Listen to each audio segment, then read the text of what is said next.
Terminal Subang, suatu tempat yang dulu menjadi denyut nadi perjalanan, kini lebih mirip medan tempur yang sepi harapan. Asap dari knalpot angkot bercampur bau bensin dan keringat ketakutan. Orang-orang berjalan tergesa, menunduk, tak berani menatap siapapun terlalu lama. Semua tahu, tempat itu bukan lagi milik rakyat, melainkan milik satu nama yang menebar ngeri, Mat Salim. Mat Salim bukan preman biasa. Wajahnya keras seperti aspal yang dilintasi ribuan ban, dengan mata tajam yang seakan bisa mengiris kulit. Suaranya berat, dalam, tapi selalu pelan, membuat siapapun lebih takut saat ia berbisik daripada saat ia berteriak. Setiap sudut terminal memiliki saksi bisu dari kekejamannya. Sopir yang tak setor, pedagang yang tak patuh, bahkan pengamen cilik sekalipun bisa lenyap tanpa jejak hanya karena salah menyebut namanya. Di balik dominasi itu, Mat Salim bukanlah sendiri. Ia membentuk kelompok preman bernama Anak Tangga Neraka, nama yang ia klaim tercipta karena satu persatu orang harus menuruni tangga penderitaan kalau berani melawannya. Ada Jampang Gendut, spesialis pemalak tukang parkir, Komar Ceking, tukang sabet dari belakang, dan Penditato, ahli intimidasi yang suaranya bisa bikin anak-anak menangis meski dari kejauhan. Warga terminal sudah terlalu lelah untuk melawan.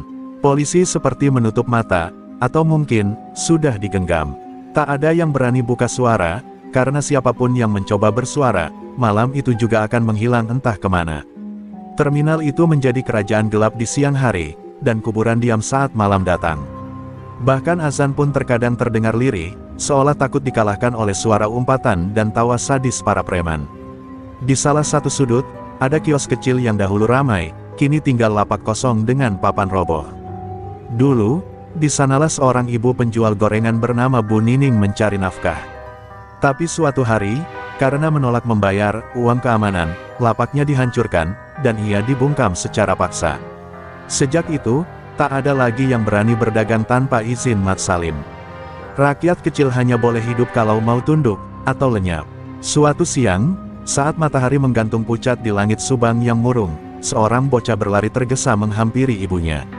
"Mak, tadi Penditato rampas uang bapak di parkiran," teriaknya sambil terisak. Si ibu hanya bisa memeluk anaknya, menahan amarah yang tidak bisa ia teriakkan. Air mata menjadi senjata terakhir rakyat kecil yang tak punya perlindungan. Mat Salim, dari kursi panjang terminal yang sudah kusam, menyaksikan semua itu sambil mengisap rokok.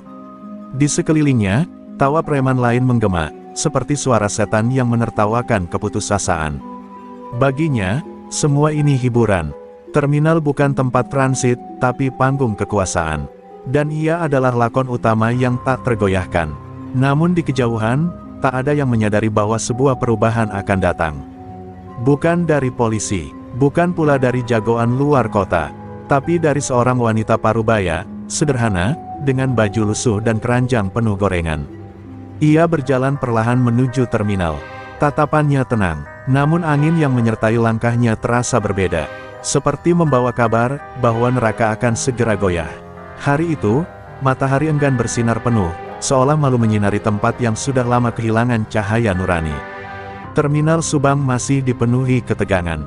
Namun di antara derap sepatu preman dan suara klakson yang kasar, hadir sosok asing yang mengundang bisik-bisik. Seorang wanita parubaya, mengenakan daster batik pudar dan kerudung lusuh, mendorong gerobak kecil berisi wajan, kompor, dan kantong-kantong plastik berisi adonan. Di sisi gerobaknya, tertulis dengan spidol luntur, "Gorengan Surti, renyah seikhlas hati." Warga terminal yang sudah lama kehilangan harapan, hanya memandangi. Wanita itu dengan tatapan campur aduk, kagum, kasihan, sekaligus khawatir.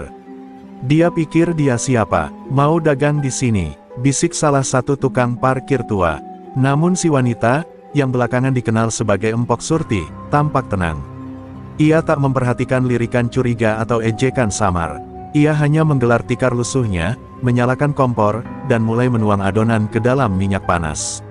Aroma bawang dan tepung menyebar perlahan, seperti doa yang menembus dinding dingin terminal.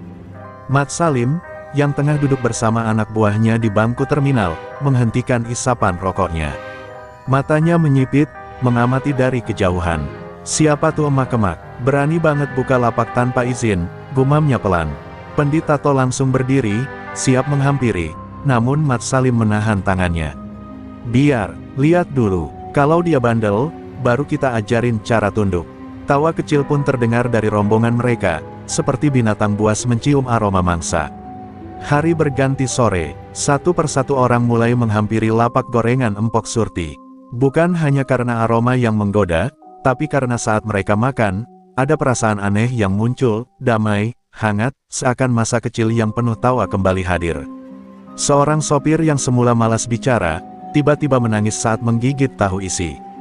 "Kayak gorengan emak gue waktu masih hidup," ucapnya terbata. Tapi tak semua tersentuh oleh keajaiban gorengan itu. Anak-anak buah Mat Salim mulai merasa terganggu. "Ini bahaya, Bang," kata Komar Ceking. Orang-orang mulai kumpul sama dia. Bisa-bisa dia jadi pusat baru di terminal. Mat Salim hanya mengangguk pelan. Ia bukan preman bodoh. Ia tahu, kekuasaan tak selalu runtuh oleh senjata. Kadang, cukup oleh wanita tua dan sepiring gorengan. Malam pun jatuh, dan terminal sepi seperti biasanya. Tapi Empok Surti masih bertahan. Ia duduk di dekat gerobaknya, zikir lirih mengalun dari bibirnya. Angin malam berembus aneh, membawa harum daun sirih dan asap kemenyan.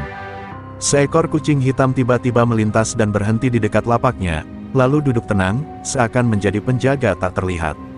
Warga yang melihat hanya bisa menggeleng pelan, tak tahu apakah harus takut atau kagum. Pagi berikutnya, saat preman-preman kembali turun ke terminal, mereka dikejutkan oleh pemandangan aneh. Di sekitar lapak Empok Surti, bunga Kamboja putih berserakan di tanah, padahal tak ada pohon Kamboja di dekat situ. Seorang pemuda yang nekat menendang lapaknya malam sebelumnya, ditemukan pagi itu menggigil di bawah kolong angkot, matanya melotot dan mulutnya komat kamit tanpa henti. Ia hanya bisa berucap satu kalimat, "Gue lihat bayangan emak gue, nangis, minta gue pulang." Terminal Subang mulai berguncang, bukan karena kekerasan, tapi karena sesuatu yang lebih dalam, rasa takut yang tidak mereka mengerti. Dan Mat Salim pun mulai sadar, bahwa yang mereka hadapi kali ini, bukan sekadar penjual gorengan biasa. Aroma gorengan Empok Surti menyebar seperti mantra. Tiap kali minyak mendesis, udara sekitar ikut bergetar. Bukan sekadar enak, tapi seperti membangkitkan kenangan lama yang lama dikubur, kenangan tentang rumah, ibu, dan kasih sayang. Orang-orang yang memakannya mendadak lebih ramah, lebih sabar, bahkan senyum kembali merekah di wajah-wajah yang biasa dipenuhi kecemasan. Lapak gorengan kecil itu perlahan jadi pusat kehangatan di tengah terminal yang dingin oleh ketakutan. Seorang pemuda supir angkot bernama Deden, yang biasanya cuek dan kasar, suatu sore terduduk diam setelah memakan bakwan Empok Surti. Ia menatap kosong ke arah matahari terbenam, lalu menangis. "Gue baru ingat, gue belum ziarah ke makam nyokap gue 3 tahun ini," katanya pelan. Sejak hari itu, Deden berubah. Ia berhenti merokok, mulai ikut bersih-bersih terminal, dan tiap sore menyisihkan uang receh untuk beli gorengan sambil minta didoakan Empok Surti. Perubahan demi perubahan terjadi begitu cepat. Pedagang lama yang dulu diusir, mulai berani kembali. Tukang ojek yang semula diam, kini mulai menyapa penumpang dengan sopan. Seperti ada kekuatan lembut yang menekan kekerasan perlahan-lahan keluar dari tempat itu. Namun di tengah ketenangan yang mulai tumbuh, ada yang mulai resah, para preman. "Gue gak ngerti, Bang. Masa cuma gorengan doang bisa bikin anak-anak terminal kayak orang kena hipnotis?" ujar Jampang gendut sambil menggigit bibir. Komar Ceking menimpali dengan raut gelisah, "Gue denger si Deden sekarang ngaji tiap malam, padahal dulu dia yang paling doyan mabok." Mat Salim hanya diam, tapi dalam diamnya, ia merasa ada sesuatu yang lepas dari genggamannya, dan itu membuatnya marah. Malam harinya, Mat Salim mendatangi lapak Empok Surti. Ia tak datang sendiri, ditemani 2 anak buahnya. Mereka berdiri di depan gerobak yang sudah tertutup, tapi di balik tirai gerobak, Empok Surti tampak duduk menunduk, memegang tasbih. "Bu, tahu gak tempat ini milik siapa?" tanya Mat Salim dengan nada pelan tapi mengancam. Empok Surti tak menjawab, ia hanya menatap mereka sejenak, lalu tersenyum. Senyuman yang tidak biasa, bukan takut, bukan ramah, tapi seperti, tahu sesuatu yang mereka tidak tahu. "Kalau ibu gak mau kerja sama, jangan salahkan kalau gerobak ini besok tinggal kenangan," ancam Komar. Tapi sebelum kata-katanya selesai, tiba-tiba angin berhembus kencang. Api dari ujung rokok Mat Salim padam seketika. Lampu-lampu di sekitar terminal berkedip aneh. Dan entah dari mana, terdengar suara gamelan lembut, mengalun perlahan seperti suara dari dimensi lain. Mat Salim melangkah mundur setapak, tanpa sadar. Dadanya terasa sesak, pandangannya buram sejenak. Ia melihat sosok seorang wanita tua berkerudung putih berdiri di belakang Empok Surti, menatapnya lurus-lurus dengan mata merah berkilat. Tapi saat ia berkedip, sosok itu menghilang.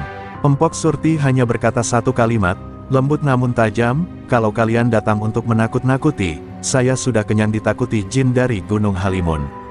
Mereka pergi malam itu tanpa berkata apa-apa. Tapi sejak malam itu, Mat Salim mulai bermimpi buruk.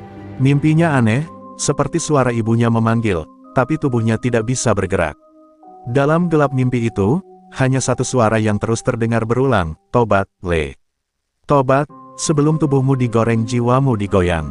Pagi itu, langit Subang tampak kelabu meski matahari sudah tinggi. Awan menggantung berat, seakan menyimpan sesuatu yang tak ingin turun sebagai hujan.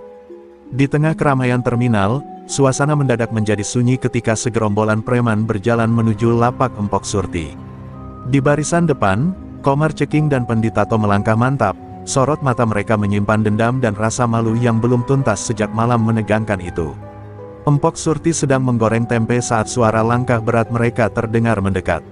Ia tak menoleh, minyak di wajan tetap mendesis, dan aroma gorengan tetap menyebar. Beberapa warga terminal yang biasa membantu Empok Surti mulai mundur perlahan, tak ingin terseret. Mereka tahu, ini bukan sekadar ancaman biasa. Ini bentrok terbuka, dan mungkin berdarah. Komar Ceking maju duluan. Dengan sekali hentak, ia tendang keranjang plastik berisi cabai rawit hingga isinya berserakan. "Gue udah bilang, jangan macam-macam di tempat kami, Bu," teriaknya sambil melirik ke kanan kiri, memastikan orang-orang menonton. Penditato ikut mendekat, mengacungkan besi kecil. "Hari ini lo cabut dari sini, atau lo cabut nyawa sendiri." Empok Surti masih diam. Ia mematikan kompor, meletakkan sutil, lalu berdiri perlahan. Tatapannya tak marah, tak gentar, hanya tajam dan dalam, seperti sedang melihat ke masa depan mereka. "Kalau kalian tetap mau lanjut, jangan salahkan kalau bumi di bawah kaki kalian goyang," ucapnya pelan. Komar tertawa mengejek, lalu menarik tangan Empok Surti dengan kasar. Tapi saat tangannya menyentuh lengan wanita tua itu, tubuhnya langsung terpental sejauh 3 meter, jatuh menghantam bangku terminal hingga patah. Jeritan terdengar dari warga yang menyaksikan. Penditato kaget bukan main, tapi sebelum ia sempat mengangkat besi di tangannya, Empok Surti mengibaskan kain lap gorengannya. Dari kain itu, meluncur angin panas seperti semburan api, menghantam tubuh Pendi hingga ia terduduk menggigil, matanya kosong menatap langit. Seketika angin kencang berputar di sekitar lapak. Wajan yang tadi berisi minyak tiba-tiba berputar di udara lalu kembali ke tempatnya tanpa tumpah. Kucing hitam muncul lagi, duduk di atas gerobak seperti raja kecil, menatap para preman yang kini tak mampu berdiri. Di kejauhan, terdengar suara gamelan mengalun lirih, diikuti bau harum kemenyan yang muncul entah dari mana. Orang-orang mulai mendekat pelan, menatap tak percaya. "Ajian, jarang goyang," bisik seorang tua yang sejak tadi hanya menonton dari kejauhan. Ia adalah Pak Umar, mantan juru kunci makam keramat di daerah selatan Subang. Itu ajian langka, ajian yang tak bisa diganggu kecuali oleh niat suci, dan hati bersih. Lanjutnya, suaranya nyaris bergetar. Sejak hari itu, lapak Empok Surti tak pernah diganggu lagi. Tapi tidak berarti Mat Salim menyerah. Di balik semua itu, amarahnya mendidih. Ia merasa dihina di depan anak buahnya, di hadapan orang-orang yang dulu tunduk padanya. Ia tahu, waktunya akan datang. Dan ketika tiba saatnya, ia akan turun tangan sendiri. Luka harga diri seorang raja jalanan, tak bisa sembuh hanya dengan waktu. Malam turun cepat di terminal Subang setelah kejadian siang itu. Hujan rintik-rintik jatuh pelan, seolah langit ikut menggigil menyaksikan kegagalan dua preman tangguh yang selama ini ditakuti. Komar masih terbaring lemah, dibalut selimut tipis di warung teh pinggir terminal. Sementara Penditato duduk memeluk lutut, pandangannya kosong menatap genangan air. Mulutnya terus komat-kamit, menyebut nama ibunya, padahal sudah bertahun-tahun ia lupakan nama itu. Di sebuah sudut gelap terminal, Mat Salim menyalakan rokok dengan tangan gemetar. Bukan karena dingin, tapi karena malu. Ia, sang penguasa Subang, harus menyaksikan anak buahnya dipermalukan di hadapan rakyat jelata. Bukan oleh aparat, bukan oleh jagoan, tapi oleh seorang wanita tua penjual gorengan. Ia genggam rokoknya kuat-kuat, hingga bara menyentuh kulit. Tapi rasa sakitnya tak seberapa dibanding bara dendam yang membara di dadanya. Di balik lapak gorengan, Empok Surti duduk tenang, membetulkan wajan dan melipat kain lap yang tadi ia gunakan untuk menghempaskan lawan. Namun sorot matanya kosong menatap langit. Ia tahu, pertarungan baru saja dimulai. Dan kali ini, yang ia lawan bukan sekadar manusia kasar, tapi ego seorang raja jalanan. Ia menghela napas pelan, lalu mengambil segumpal daun sirih dari kantong kainnya, mengunyah sambil memejamkan mata. Malam itu, di dalam mimpinya, Empok Surti berjalan di antara ilalang tinggi. Langkah kakinya menggemakan suara gamelan. Di ujung padang, seorang pria tua berjubah putih menyambutnya dengan senyum. "Sudah saatnya kau membuka lagi ajian itu, Surti. Dunia sudah terlalu lama dikuasai oleh kekuatan yang lupa pada belas kasih," kata pria itu. Surti hanya menunduk. "Tapi kekuatan ini bisa membakar siapapun, Guru, termasuk diri saya sendiri." Pria tua itu menatapnya dengan mata yang menyala seperti bara dalam embun. Itulah ujian sejati dari ajian jarang goyang. Ia bukan hanya tentang menghentikan gerak tubuh, tapi juga tentang menahan goyangan jiwa. Tak semua bisa menjaga keseimbangan antara kuasa dan kasih. Kau sudah pernah berhasil, kau harus melakukannya sekali lagi. Suara itu memudar perlahan, dan Empok Surti terbangun dengan napas berat, peluh membasahi dahinya. Di masa mudanya, Empok Surti bukan sekadar ibu rumah tangga biasa. Ia adalah murid terakhir dari Ki Pranajaguna, seorang pendekar spiritual dari lereng Gunung Halimun yang hanya memilih murid berhati bersih. Ajian jarang goyang bukan sembarang ilmu. Ia bisa menghentikan gerak musuh seketika, melumpuhkan niat jahat, bahkan membalikkan rasa benci menjadi takut. Tapi ilmu itu juga punya kutukannya sendiri, siapapun yang menyalahgunakan kekuatan itu akan kehilangan kendali atas jiwanya. Dan Empok Surti tahu, ia berada di batas yang sangat tipis. Satu langkah saja ke arah dendam, maka ajian itu akan menjadi racun bagi dirinya. Tapi ia juga tahu, jika tidak digunakan, terminal Subang akan kembali dikuasai kegelapan. Maka ia mulai mempersiapkan diri, menyiapkan bunga 7 rupa, air dari sumur tua, dan daun waru muda. Ia tahu, malam pertarungan akan segera datang. Dan saat itu tiba, ia harus siap, bukan hanya secara jasmani, tapi juga secara batin. Sementara itu, Mat Salim menghilang dari terminal selama 3 hari. Tak seorang pun tahu kemana ia pergi. Tapi rumor menyebar, katanya ia naik ke pegunungan, menemui dukun tua dari Cilele, pemilik ilmu hitam pemanggil roh dendam. Ia tak mau kalah dengan Empok Surti.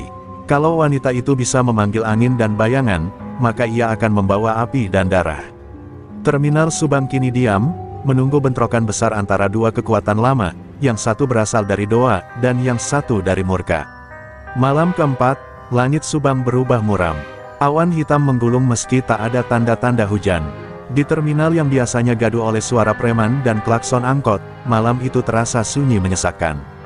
Warga terminal menahan napas, menanti sesuatu, entah apa. Bau kemenyan tipis-tipis menguar dari arah utara terminal, bercampur aroma tanah basah dan sesuatu yang lebih aneh, bau daging terbakar. Tiba-tiba, derap langkah berat terdengar dari jalan masuk terminal. Semua kepala menoleh serempak. Di balik kabut malam, sosok Mat Salim muncul, berjalan perlahan. Tubuhnya lebih kurus, tapi sorot matanya lebih tajam dari sebelumnya. Di belakangnya, 5 lelaki berbadan tinggi besar, berpakaian serba hitam, mengikuti diam-diam. Mereka bukan anak buah lamanya. Mereka adalah pasukan bayangan dari Cilelei, orang-orang yang dikenal tak punya rasa takut atau belas kasihan. Wajah Mat Salim penuh bekas luka kecil, seperti tercakar ranting. Tapi luka paling dalam bukan di kulit, melainkan di harga dirinya. "Gue udah cukup main baik-baik," gumamnya saat berhenti di tengah terminal. Suaranya dingin, serak, seperti abis bicara dengan arwah. "Mulai malam ini, gue bukan cuma Mat Salim, gue udah dibuka." Ia lalu mengangkat tangannya ke langit, dan seketika petir menyambar, meski langit belum hujan. Empok Surti sedang menyiapkan adonan gorengan saat getaran itu terasa. Ia menoleh ke arah barat, merasakan hawa panas yang menusuk kulitnya. Tangannya berhenti mengaduk, wajahnya berubah tegang. Dia sudah kembali, gumamnya lirih. Ia segera mengambil kain putih panjang dari bawah lapak, lalu membungkus wajan dan keranjangnya dengan rapi. "Anak-anak, pulang semua. Jangan ada di sini malam ini," ucapnya pada warga yang mulai berkumpul cemas. Namun rasa ingin tahu manusia memang sulit dibendung. Beberapa warga tetap mengintip dari kejauhan. Di tengah terminal, Mat Salim menancapkan tongkat hitam berukir kepala ular di tanah. Angin mendadak berputar, tanah bergetar ringan. Salah satu pasukannya mulai membaca mantra dalam bahasa Sunda kuno, sementara yang lain menaburkan abu hitam ke udara. Terminal Subang perlahan berubah menjadi arena ilmu hitam yang menyeramkan. "Keluar lo, empok, jangan. Cuma berani dari balik wajan," teriak Mat Salim, suaranya menggema bagai gaung petir. Beberapa lampu jalan tiba-tiba padam. Di kejauhan, gonggongan anjing bersahutan. Empok Surti muncul dari balik gerobaknya, membawa kain lap dan satu kendi air bening.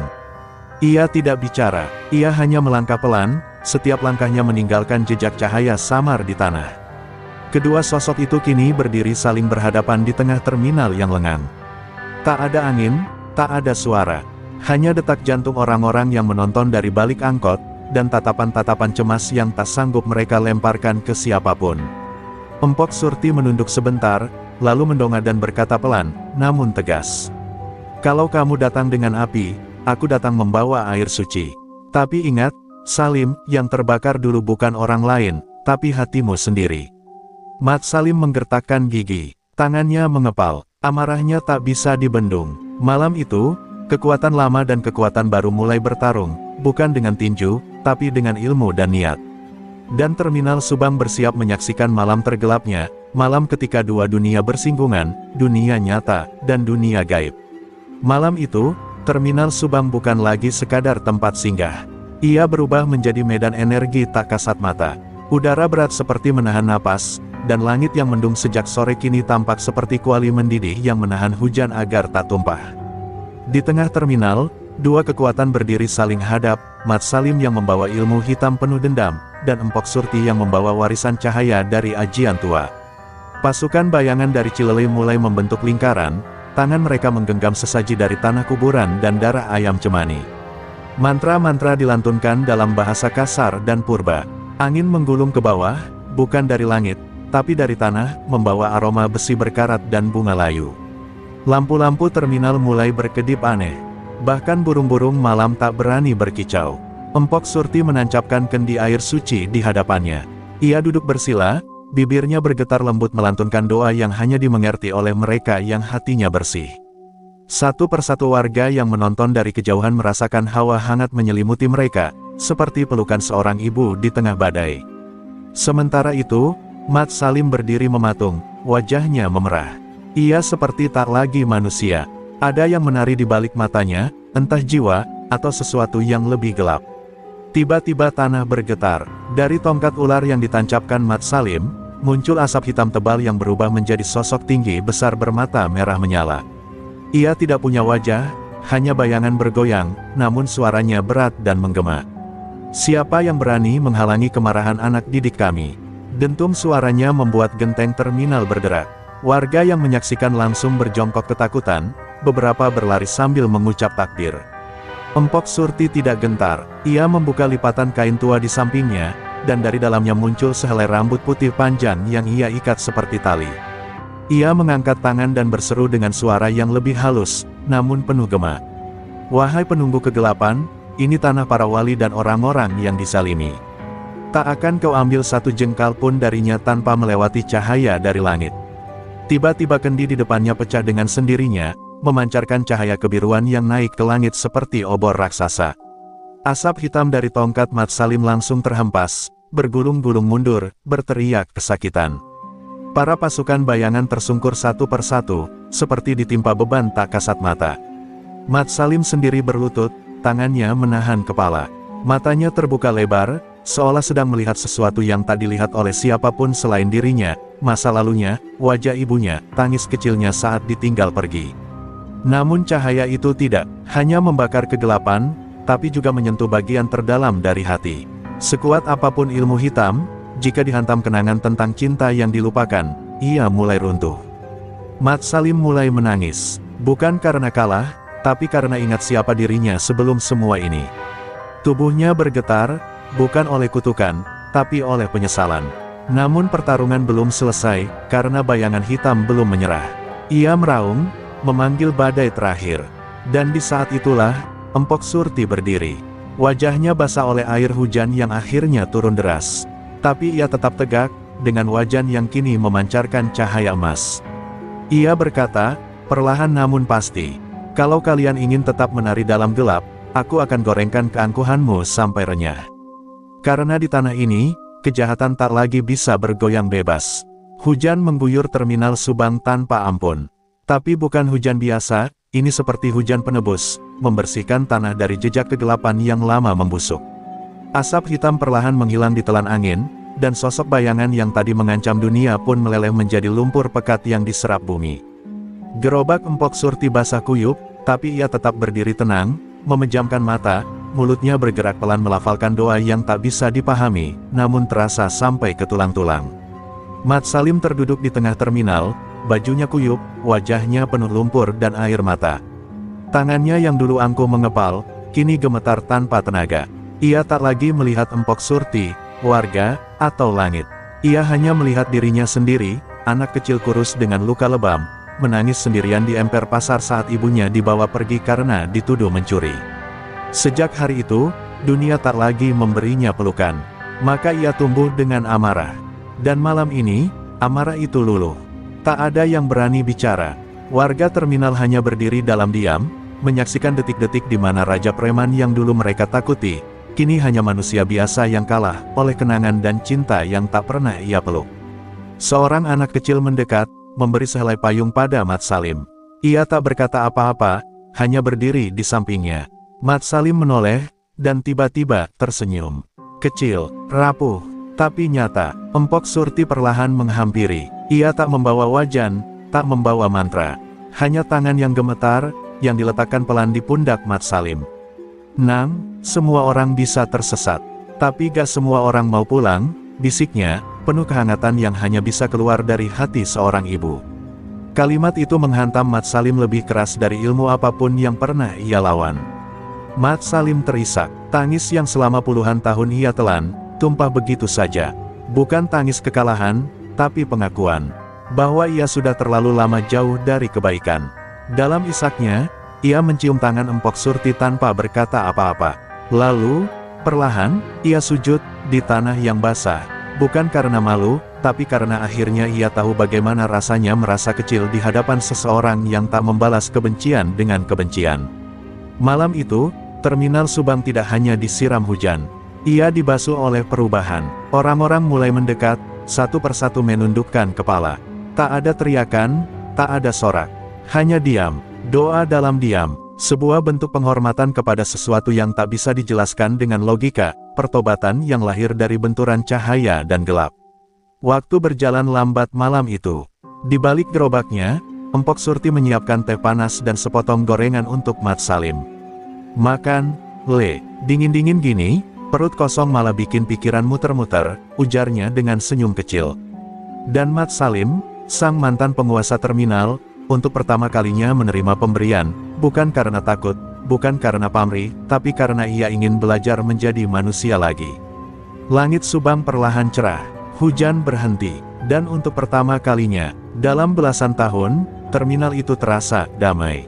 Pagi menjelang pelan di terminal Subang, membawa aroma tanah basah dan embusan angin yang jauh lebih ringan dari biasanya. Warga masih membicarakan malam penuh keajaiban itu, tentang bayangan hitam yang lenyap, tentang Mat Salim yang bersujud, dan tentang Empok Surti yang berdiri seperti tiang cahaya di tengah badai. Namun bagi sang penjajah gorengan itu, hari baru hanyalah awal dari apa yang sebenarnya belum selesai. Ia tahu, sejarah tak bisa dikubur hanya dengan kemenangan. Saat terminal mulai pulih, seorang lelaki tua berpakaian lusuh datang dari arah timur. Wajahnya keriput, sorot matanya sayu tapi tajam. Ia membawa tas kulit usang, dan berjalan seperti menanggung beban masa lalu. Warga mengenal wajah itu hanya dari bisik-bisik, Ki Prabu Semendung, seorang mantan guru spiritual yang dulu dikenal sebagai sahabat Ki Prana Jaguna, guru Empok Surti sendiri. Tanpa berkata sepatah kata pun, Ki Prabu langsung duduk di hadapan Empok Surti, yang sedang menggoreng tahu isi. Sudah waktunya kau buka lagi kisah lama itu, Surti, kata Ki Prabu lirih, seolah tak peduli orang lain mendengar. Empok Surti diam sejenak, lalu menatap langit. Aku pikir, aku sudah kubur semuanya bersama Abu Kipranaja, jawabnya pelan. Ki Prabu mengangguk, tapi takdir tak mengenal kata, selesai. Apalagi untuk pewaris terakhir Ajian Jarang Goyang. Semua bermula puluhan tahun lalu, saat Surti masih gadis tangguh di pelosok Sukabumi. Ia dikenal karena keberaniannya melawan ketidakadilan di desanya. Saat itu, ia hampir menjadi korban fitnah para juragan tanah yang ingin merampas ladang keluarganya. Tapi sebelum kehancuran itu terjadi, muncullah Kipranaja, yang melihat potensi kekuatan besar dalam jiwa Surti. Di bawah bimbingannya, Surti tidak hanya belajar bela diri dan ajian, tapi juga belajar memurnikan niat. Namun ajian Jarang Goyang bukan ilmu yang bisa diwariskan sembarangan. Ilmu itu adalah pusaka yang hanya bisa diturunkan pada mereka yang sanggup menjaga keutuhan hatinya meski dihantam dendam dan rasa sakit. Surti sempat menghilang dari dunia spiritual saat suaminya tewas dibakar hidup-hidup oleh para preman lintas provinsi. Ia menyepi, ia menolak menggunakan ilmu itu. Tapi ternyata, semesta menuntunnya kembali ke jalan cahaya, melalui gorengan, dan sebuah terminal yang butuh keadilan. Empok Surti menatap Mat Salim yang sedang membantu membereskan sampah di sudut terminal. Dulu aku pikir ilmu ini cuma untuk bertahan. Tapi ternyata, kekuatan sejati dari ajian ini adalah untuk mengubah. Bukan menaklukkan musuh, tapi menuntunnya pulang, ucapnya, setengah kepada Ki Prabu, setengah kepada dirinya sendiri. Ki Prabu tersenyum lirih. Benar, dan sekarang, kau bukan lagi murid. Kau sudah jadi penjaga, pemilik terang di tengah kegelapan. Ia lalu membuka tas kulitnya dan menyerahkan sebilah kain kuning tua yang dibungkus rapi. Ini adalah peninggalan terakhir Kipranaja. Ia menitipkannya padaku, hanya untuk diberikan padamu, saat kau sudah berdiri bukan sebagai murid, tapi sebagai penuntun. Empok Surti menerima kain itu dengan kedua tangan. Saat ia buka perlahan, di dalamnya terdapat kitab kecil bertuliskan aksara kuno, dengan halaman pertama berisi satu kalimat. Cahaya sejati bukan yang menyilaukan, tapi yang menuntun mereka yang tersesat. Mata Empok Surti berkaca-kaca. Ia tahu, perjalanannya belum selesai. Bukan lagi sekadar menuntaskan dendam masa lalu, tapi menjaga agar masa depan tak lagi jatuh ke jurang yang sama. Pagi itu, sinar matahari menerobos pelan di sela-sela atap terminal yang mulai dibenahi. Terminal Subang tampak berbeda, lebih hidup, lebih tenang, seolah jiwanya yang lama terkubur kini bernafas kembali. Di tengah aktivitas yang mulai normal, Empok Surti duduk bersila di samping gerobak gorengannya, yang sudah diberi atap baru dari sumbangan warga. Kitab warisan dari Kipranaja diletakkan di pangkuannya, tertutup kain kuning, dijaga dengan sikir lirih. Namun pagi itu pula, sesuatu yang tak disangka terjadi. Mat Salim, yang selama ini membantu bersih-bersih dan diam dalam tobatnya, mendekat dengan langkah perlahan. Wajahnya tampak ragu, seperti ingin bicara tapi takut tersandung luka masa lalu. Ia duduk di hadapan Empok Surti, menunduk dalam. "Empok, bolehkah saya belajar?" ucapnya, lirih, hampir seperti anak kecil yang baru pertama kali mengucapkan salam. Empok Surti menatapnya, lama, lalu tersenyum lembut. "Belajar apa, Le?" tanyanya datar namun dalam maknanya. Mat Salim menelan ludah. "Belajar menguasai hati sendiri." Jawaban itu membuat Empok Surti diam. Tak ada permintaan belajar ajian, tak ada hasrat menjadi kuat, hanya satu keinginan, menguasai hati. Dan disitulah Empok Surti tahu, warisan itu menemukan jalan barunya. Bukan lewat darah, bukan lewat darah daging, tapi lewat jiwa yang terlahir ulang dari kesalahan. "Kalau begitu, kau harus mulai dari yang paling dasar, goreng tempe tanpa meledak," ucap Empok Surti ringan, namun Mat Salim mengangguk serius, seolah itu adalah ujian pertama dari langit. Hari-hari berlalu, dan Mat Salim benar-benar berubah. Ia mulai belajar meracik adonan, mengatur nyala kompor, dan lebih dari itu, ia mulai belajar sabar. Warga terkejut melihat sang mantan preman menunduk ketika anak kecil mengantre gorengan. Tak sedikit yang masih curiga, tapi perubahan bukan soal pandangan orang, melainkan ketulusan usaha. Empok Surti tak pernah bicara banyak, tapi tiap kali melihat Salim menahan amarah saat dibentak sopir atau diejek ojek online, ia tahu, bibit warisan itu sedang tumbuh. Di suatu sore yang sepi, Empok Surti memanggil Salim ke belakang gerobak. Ia menyodorkan kitab kecil bersampul kain kuning. "Belum untuk kau baca, tapi kau jaga dulu," katanya. Salim terperangah. "Kenapa saya?" tanyanya pelan. Empok Surti menatap langit, lalu berkata, "Karena kau tahu rasanya jadi orang yang hilang, maka kau juga akan tahu betapa berharganya terang." Mata Salim basah. Ia memeluk kitab itu seolah memeluk bagian dirinya yang dulu ia buang. Tapi menjaga warisan bukan berarti hanya menyimpannya. Seminggu kemudian, kejadian mengejutkan mengguncang Subang. Seorang preman dari luar kota datang bersama kelompok barunya. Mereka mengaku sebagai penerus kekuasaan lama, dan menganggap terminal Subang kini lemah tanpa Mat Salim sebagai penguasa. Mereka tertawa, menghina, dan mulai mengacak-acak lapak pedagang. Warga panik, tapi Salim berdiri di tengah terminal, tanpa tongkat, tanpa pasukan. Ia hanya membawa satu hal, dirinya yang baru. Empok Surti berdiri dari kejauhan, tidak ikut turun tangan. Ia hanya menatap Salim, lalu berbisik pada dirinya sendiri, ilmu bukan diwariskan lewat jurus, tapi lewat keberanian menahan tangan saat ingin memukul. Dan di saat itulah, Salim melangkah ke depan, menghadapi musuh yang datang, bukan dengan ajian, tapi dengan kesadaran. Karena warisan sejati, adalah terang yang tetap menyala meski dikelilingi bayangan. Terminal Subang kembali diliputi ketegangan. Kali ini bukan karena ilmu hitam atau bayangan gaib, tapi oleh sosok bernama Boris Gimbal, preman lintas kota yang dikenal brutal dan kejam. Tubuhnya besar, rambut gimbal panjang, dan sorot matanya seperti harimau lapar. Ia datang bersama 6 orang anak buah, semua bersenjata tajam, membawa bendera hitam dengan tulisan merah, "Subang milik kami."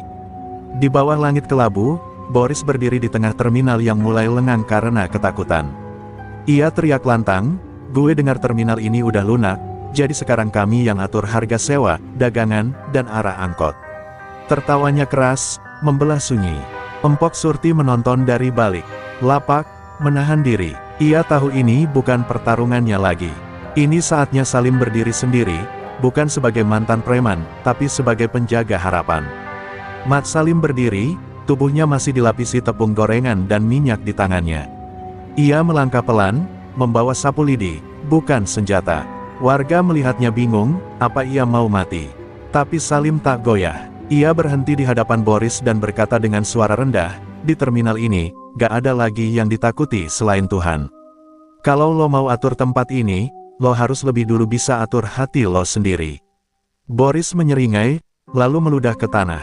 "Gue udah ngatur banyak hati, dengan golok," teriaknya sambil mengacungkan senjata. Tapi sebelum ia maju, Salim menatap matanya dalam-dalam. "Lo takut, Bor? Lo gak datang buat kuasai terminal. Lo datang buat kabur dari diri lo sendiri." Kalimat itu seperti tamparan. Boris mematung. Beberapa detik yang panjang berlalu. Tak ada suara, hanya degup jantung yang terasa sampai ke ujung terminal. Anak buah Boris mulai gelisah. Mereka biasa melihat pemimpinnya mengamuk, tapi kini, ia justru diam. Matanya berkaca-kaca. "Gue punya adik di sini dulu," gumamnya lirih. "Dia mati, karena ulah preman yang gue anggap saudara. Dan sejak itu, gue jadi setan." Suaranya patah.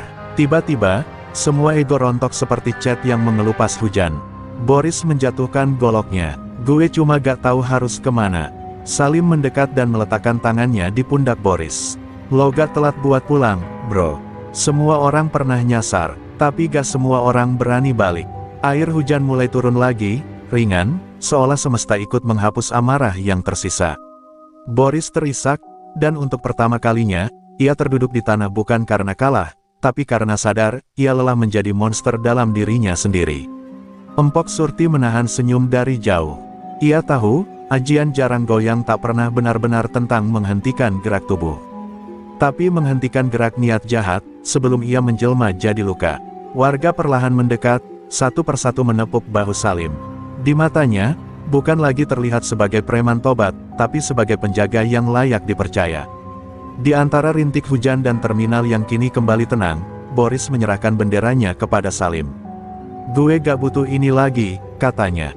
Dan Salim hanya mengangguk. Karena malam itu, preman terakhir bukan dikalahkan dengan jurus, tapi disembuhkan oleh keberanian untuk memaafkan. Pagi setelah kejadian dengan Boris Gimbal, langit Subang tampak lebih biru dari biasanya. Seolah alam pun menyambut sesuatu yang berbeda di udara, sebuah perubahan yang bukan sekadar terasa di mata, tapi juga sampai ke hati. Terminal Subang yang dulu kumuh, gaduh, dan penuh ketegangan, kini terasa lapang. Warga tersenyum lebih lebar, pedagang membuka lapak lebih awal, dan suara klakson tidak lagi terdengar seperti teriakan, tapi lebih seperti nyanyian kehidupan yang kembali. Di salah satu sudut terminal, Mat Salim duduk memandangi bendera hitam yang dulu dibawa Boris. Kini bendera itu telah dijahit ulang oleh ibu-ibu PKK menjadi spanduk bertuliskan, Terminal Subang Amanah Warga. Tak ada simbol kekuasaan, tak ada lambang geng, hanya kalimat sederhana yang mencerminkan semangat baru, semua orang punya tempat, dan semua orang punya peran menjaga. Empok Surti berdiri di depan gerobaknya, kali ini tidak hanya menjual gorengan, tapi juga menyediakan termos berisi teh manis gratis. Di sampingnya, sebuah papan kecil bertuliskan, kalau sedang susah, ambillah. Kalau sedang lebih, tambahkan. Gerobaknya kini bukan cuma tempat jualan, tapi pusat kecil bagi semangat kebersamaan. Anak-anak duduk bersila sambil belajar, sopir-sopir ojek saling membantu membetulkan motor, dan preman-preman lama kini menjadi pengawal kebersihan dan ketertiban. Di tengah semua itu, Salim menghampiri Empok Surti. "Empok, bolehkah saya ngajari anak-anak sini bela diri?" tanyanya pelan. Empok Surti menatapnya dalam, lalu mengangguk. "Asal bukan buat berkelahi." Salim tersenyum kecil. "Bukan, Empok, tapi biar mereka gak takut sama dunia." Dan sejak hari itu, tiap sore, Salim melatih anak-anak terminal dengan gerakan ringan, diselipi cerita-cerita hidup tentang marah yang bisa menyesatkan, dan sabar yang bisa menyelamatkan. Ki Prabu Semendung datang kembali suatu malam. Ia melihat wajah terminal Subang yang baru, lalu berkata, "Surti, kau tidak hanya menyelamatkan tempat ini, tapi juga mewariskan cahaya yang akan terus tumbuh." Ia menyerahkan sebuah gelang akar bahar, lambang pengakuan dari kalangan spiritual bahwa Empok Surti kini diakui sebagai penjaga cahaya tingkat tinggi. Namun Empok Surti hanya tertawa kecil. "Saya mah cuma tukang gorengan, Ki. Tapi kalau gorengannya bisa bikin orang waras, ya saya syukuri." Di antara tawa dan teh manis, Empok Surti sering menatap langit sore. Dalam hati, ia tahu bahwa kedamaian ini bisa saja kembali diuji. Dunia tak pernah sepenuhnya tenang. Tapi kini, ia tak sendiri. Ada Salim yang bangkit dari gelapnya, ada warga yang mulai berani bicara, dan ada anak-anak yang tumbuh tanpa takut bayangan. Itu cukup untuk melanjutkan hidup dengan kepala tegak. Dan di ujung terminal, di sebuah dinding yang dulu penuh coretan, kini berdiri sebuah mural besar. Wajah Empok Surti tersenyum sambil memegang sutil, dikelilingi cahaya kuning dan tulisan di bawahnya. Yang menggoyang bukan wajan, tapi hati. Yang menguatkan bukan ajian, tapi kasih. Terminal Subang akhirnya punya cahaya yang tak pernah padam, bahkan ketika malam kembali datang. Petang itu, langit terminal Subang berwarna jingga kemerahan. Anak-anak baru saja selesai berlatih bela diri bersama Salim. Tawa dan langkah kecil mereka mengisi udara, membuat suasana terminal terasa hangat. Empok Surti sedang menyiapkan tahu isi terakhir untuk dagangan malam, ketika tiba-tiba angin bertiup aneh. Dingin, bukan angin biasa, seperti membawa bisikan yang datang dari masa lalu. Empok Surti mendongak, wajahnya menegang. Ia tahu angin semacam itu hanya datang untuk satu alasan, peringatan. Tak lama, seorang pria tua muncul dari arah timur. Jalannya terlatih, mengenakan jubah kelabu kusam. Wajahnya nyaris tertutup rambut putih panjang, namun tatapan matanya tajam dan penuh luka. Sebagian warga mundur, merasa hawa tubuhnya berat. Bahkan Salim yang baru saja ingin menyalaminya, spontan menahan langkah. Pria itu berhenti tepat di depan lapak gorengan Empok Surti. "Masih ingat aku, Surti?" Suaranya parau, seperti tergesek batu dan debu. Empok Surti membeku, keningnya berkeringat. "Kakang Wirya," gumamnya lirih. Seluruh tubuhnya bergetar. Wirya, nama yang telah ia kubur puluhan tahun. Mantan kakak seperguruan, sahabat paling dekat, yang berbalik menjadi musuh karena haus kuasa. Dulu, Wirya juga diajarkan ajian jarang goyang, tapi hatinya tak sanggup menahan ujian kekuasaan. Ia memilih menyalahgunakan ajian itu untuk menaklukkan wilayah demi wilayah, hingga akhirnya diasingkan oleh gurunya sendiri, Ki Pranajaguna. Semua mengira Wirya sudah mati di lereng Gunung Halimun. Tapi kini, ia kembali. "Gua datang bukan buat balas dendam, Surti. Tapi gua mau ajian itu kembali. Karena gua tahu lo bawa kitabnya sekarang," katanya dingin, tapi jelas. Empok Surti menatap matanya, dan tak lagi melihat murid sesat. tapi jiwa yang tersesat terlalu jauh dan lupa arah pulang. Ia menggeleng pelan. Ajian ini bukan buat dikuasai, tapi buat dijaga. Dan kamu, Kang, belum kembali dari gelap. Wajah Wirya berubah suram. Angin kembali berputar di sekitarnya. Salim maju, menempatkan diri di samping Empok Surti. Kalau kau datang untuk merampas, kau salah tempat. Ini bukan terminal yang dulu. Wirya tertawa kecil, getir. Oh, jadi mantan preman sekarang jadi penjaga suci.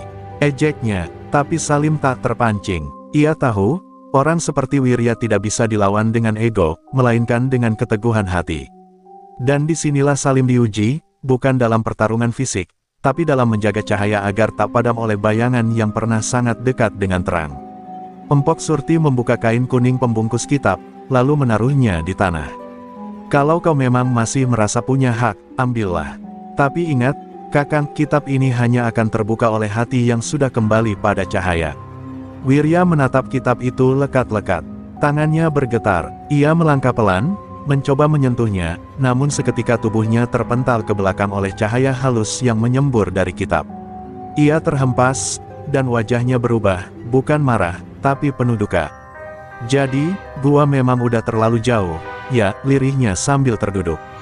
Tak ada yang bicara. Hanya bunyi angin sore yang mulai pelan. Salim perlahan mendekat, meraih tongkat yang terjatuh di samping Wirya dan menyerahkannya. Kalau masih mau pulang, kami gak akan tutup pintu. Wirya menatap mereka dengan mata berkaca-kaca. Dan untuk pertama kalinya dalam hidupnya, ia tidak memilih bertarung, tapi memilih diam. Malam itu, terminal Subang kembali sunyi. Tapi bukan karena takut, melainkan karena semua orang belajar satu hal besar, bahkan orang yang paling jauh dari cahaya, masih bisa memilih pulang, asal ada yang menuntunnya, bukan menghakimi.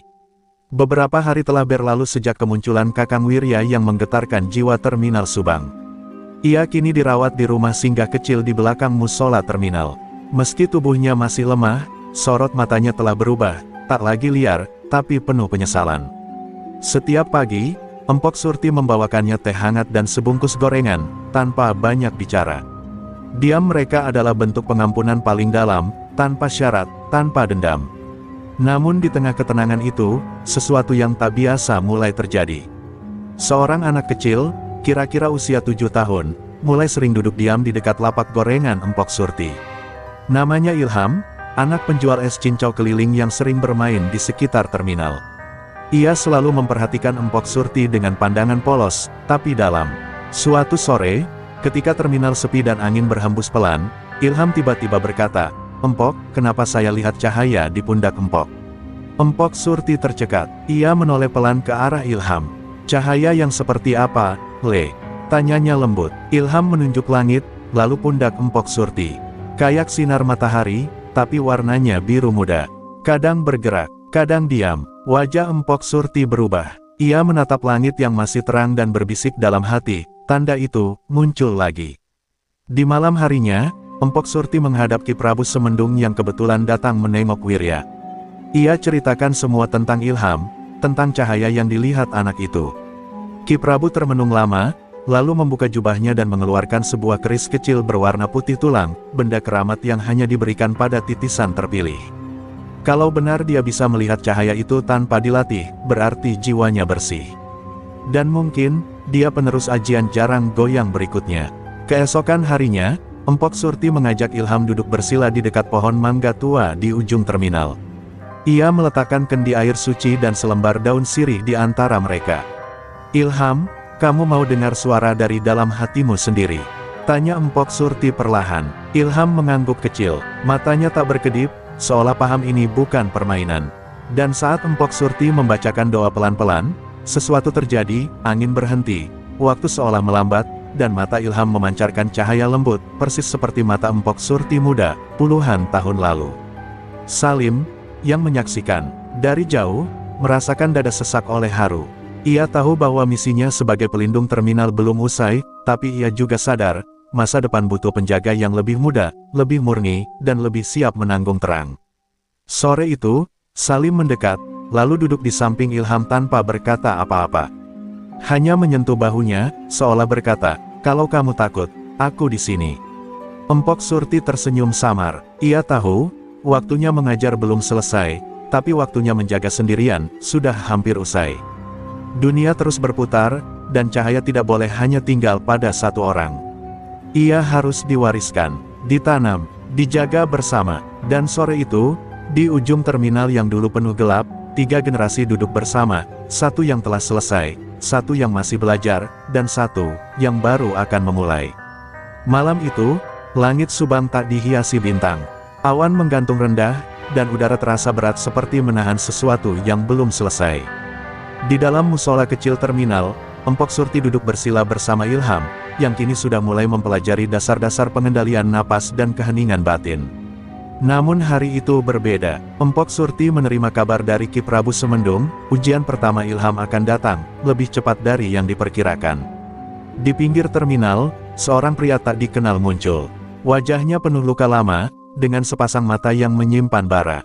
Namanya Wahyu Gelap, mantan anak buah Wirya yang menghilang bertahun-tahun lalu dan kini kembali dengan ajian baru, ajian hasil percampuran ilmu kelam dan mantra patah jiwa. Ia tak datang untuk merebut terminal, tapi untuk membalaskan dendam lamanya pada Empok Surti dan mereka yang menolak jalan kegelapan. Saat Wahyu mulai meneror para pedagang dengan gangguan gaib, membuat dagangan busuk mendadak, menutup mata para sopir dari arah jalan, bahkan membuat anak kecil menangis tanpa sebab, Empok Surti memilih tak langsung turun tangan. Ia mendatangi Ilham malam itu, menatapnya dengan tenang. Kamu mau belajar jadi cahaya, maka kamu harus tahu rasanya berjalan di dalam gelap dulu. Tapi ingat, bukan untuk tinggal di sana, tapi untuk menuntun keluar mereka yang tersesat. Ilham hanya anak kecil, tapi malam itu, ketika semua warga berkumpul ketakutan di tengah terminal, ia maju. Tak ada jubah, tak ada jimat, ia hanya membawa kendi air yang biasa ia isi untuk minum dan sehelai daun sirih yang diberikan Empok Surti. Wahyu Gelap tertawa keras melihatnya. Jadi ini, penerus kalian, bocah ingusan. Ilham menggigit bibirnya, tapi tak mundur. Ia menutup mata dan mengingat ajaran Empok Surti, tenangkan dadamu, bukan untuk melawan, tapi untuk mendengar suara terang yang diam.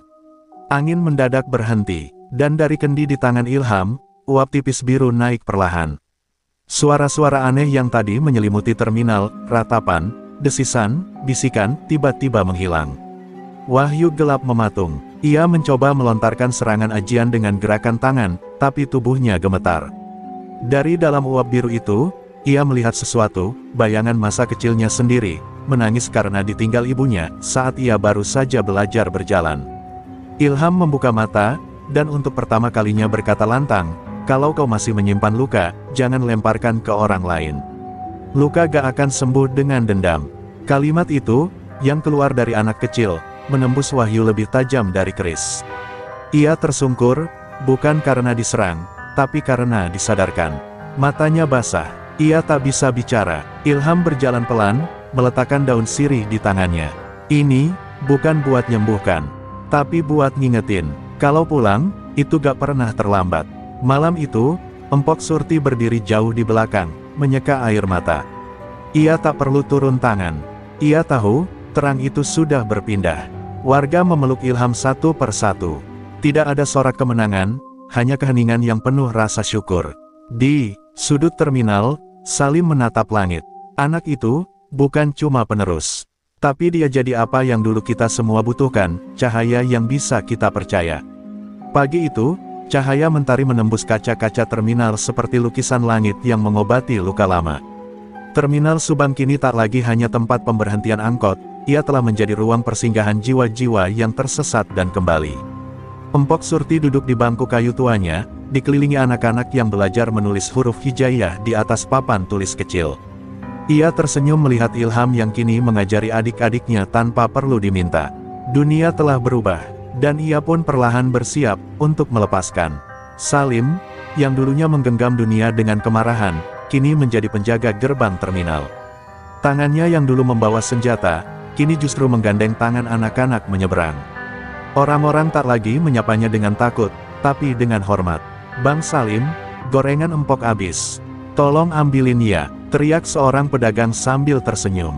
Salim hanya tertawa dan mengangkat keranjang, seolah menjadi tukang pikul adalah anugerah paling besar dalam hidupnya. Sementara itu, Kakang Wirya telah pergi. Bukan dengan diam-diam, tapi dengan berpamitan. Sebelum ia meninggalkan Subang, ia mencium tangan Empok Surti dan berkata, "Kau benar, Surti. Aku terlalu lama menolak cahaya, padahal aku hanya takut melihat diriku sendiri." Empok hanya menjawab, "Yang penting bukan kau datang dari mana, Kang. Tapi kau mau pulang kemana?" Wirya pergi dengan kerudung abu-abu menutupi wajahnya, dan langkah yang lebih ringan dari malam ketika ia tiba. Ilham, meski masih kecil, mulai dikenal warga sebagai anak cahaya. Tapi Empok selalu menegaskan, dia bukan malaikat. Dia manusia, dan manusia bisa salah. Itu sebabnya, ia tetap mengajarkan Ilham untuk menyapu halaman, mencuci kendi, dan menulis surat permintaan maaf setiap kali ia berbuat salah, sekecil apapun. Empok tahu, kekuatan besar hanya bisa bertahan bila disertai rendah hati. Dan Ilham, dengan polosnya, menerimanya sebagai bagian dari tugasnya menjaga terang. Suatu malam, Empok Surti memanggil Salim dan Ilham ke belakang terminal. Di sana, di bawah pohon mangga yang selama ini menjadi saksi banyak pertemuan jiwa, ia menyerahkan dua benda kepada Salim. Ia berikan kunci gerobak gorengan, dan kepada Ilham, kitab ajian jarang goyang yang selama ini ia jaga. "Aku gak akan selamanya di sini," katanya pelan. "Tapi kalau kalian jaga niat kalian, cahaya ini akan terus hidup, meski aku udah gak bisa lagi menggoreng tempe." Ilham meneteskan air mata, sementara Salim menggenggam kunci itu dengan penuh rasa hormat. Tak ada janji diucapkan, tapi semua tahu, mereka telah menerima warisan yang bukan sembarang warisan, melainkan tanggung jawab untuk menjaga bukan hanya tempat, tapi nilai. Empok Surti lalu berdiri, menatap langit malam. Cahaya itu bukan soal besar atau kecil, tapi soal, mau gak kita nyalain meski sendirian. Beberapa minggu kemudian, warga menyadari Empok Surti sudah tak tampak lagi. Gerobaknya tertutup rapi. Di atas meja kecilnya, hanya ada secarik kertas, bertuliskan tangan yang akrab. "Aku tidak pergi, aku hanya jadi bagian dari terang yang kalian jaga." Dan di bawahnya, terselip sebuah gorengan hangat, entah siapa yang meletakkannya, tapi aromanya seperti kenangan yang tak akan pernah mati.